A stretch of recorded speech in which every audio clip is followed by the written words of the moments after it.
Ancaq zəli də ürək-damar sistemi xəstəliklərini, həm miqrendə qanın durulduğu üçün bütün orqanlar orqanizmdə, cümlədən beyin toxuması normal oksigen ala bilir və baş ağrıları dayanır.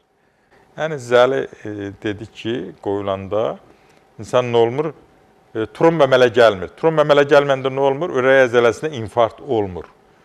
Beyin toxumasında damarlarında insult olmur. Yəni beyin toxumasında o da infarkt sayılır. Təbii ki, həm işemik insult var, həm hemorragik, yəni qanaxma ilə. Yəni orada qan təzyiqi düşməyən adamlarda qan təzyiqini normal saxlayır.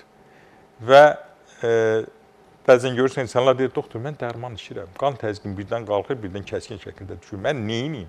Deyirəm, sən canına sağlıq elə. Gəlirsən doktor Seyfəddin klinikasına, zəli qoyuruq və normallaşır. Həm də təhlükəsiz olur.